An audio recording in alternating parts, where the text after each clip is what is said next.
रामपुर का नवाब कौन? 1980 में जब ये सवाल पूरे यूपी में गूंजा था तो एक बीड़ी मजदूरों के वकील ने नवाब की सल्तनत की जड़ें हिला दी थी, जो 10 बार विधायक बना, वजीर आला के बाद सबसे बड़ा वजीर बना, सांसद बना और फिर वही तख्त, वही कुर्सी 30 साल बाद अदालत के एक फैसले से छिन गई।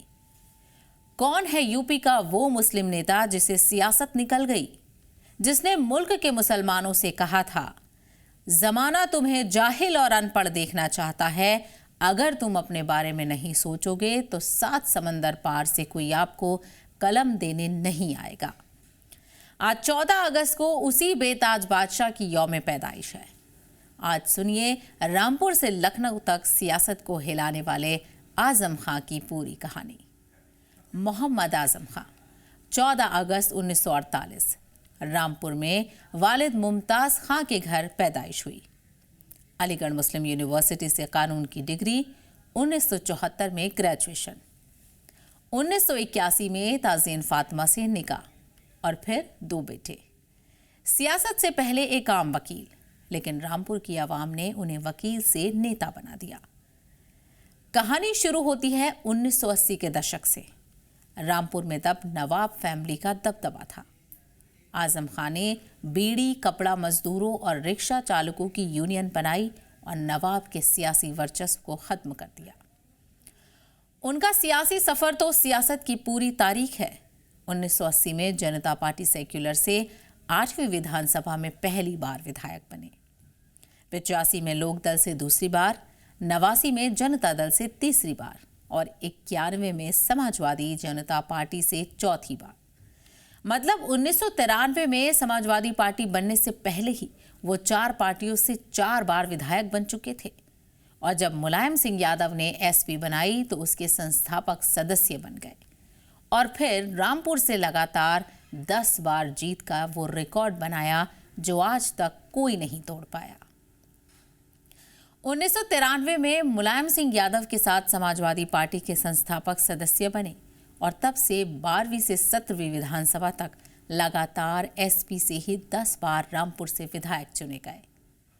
यूपी सरकार में 4 बार सबसे सीनियर कैबिनेट मिनिस्टर रहे, अल्पसंख्यक कल्याण, वक्फ जैसे बड़े महकमे संभाले।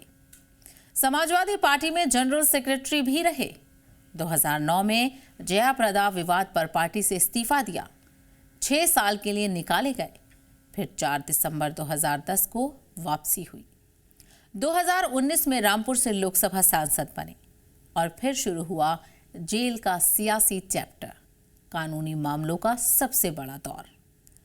आजम खां पर 80 से 110 मुकदमे हुए, जिनमें ज्यादातर जमीन अतिक्रमण के, जो जौहर यूनिवर्सिटी की जमीन को लेकर 2017 के बाद दर्ज हुए। 8 मामलों में सजा, 8 में बरी। फिर शुरू हुआ आजम खां की जिंदगी का सबसे मुश्किल दौर, जेल का दौर। पहला दौर फरवरी 2020 से मई 2022 तक, जब जाली दस्तावेज और जमीन के मामलों में उन्होंने रामपुर कोर्ट में सरेंडर किया और 27 महीने तक सीतापुर जेल में रहे। दूसरा दौर अक्टूबर 2023 से शुरू हुआ, जब बेटे अब्दुल्ला के 2 जन्म प्रमाण पत्र मामले में सजा हुई और वो 23 महीने जेल में रहने के बाद 23 सितंबर 2025 को जमानत पर बाहर आए। लेकिन रिहाई के सिर्फ 55 दिन बाद ही तीसरा और सबसे बड़ा झटका लगा। 17 नवंबर 2025 को 2 पैन कार्ड मामलों में अदालत ने आजम खां और बेटे अब्दुल्ला दोनों को 7 साल की सजा सुनाकर फिर से जेल भेज दिया।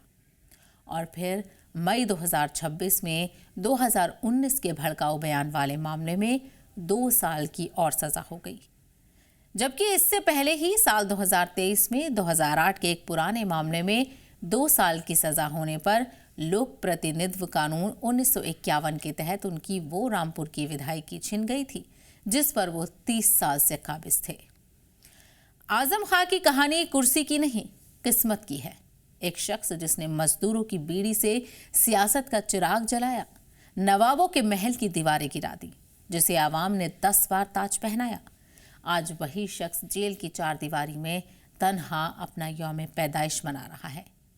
सियासत बेरहम है, वक्त बेरहम है, लेकिन रामपुर की गलियों में आज भी जब आजम का नाम आता है तो लोग कहते हैं नेता तो बहुत आए पर रामपुर का नवाब तो एक ही था।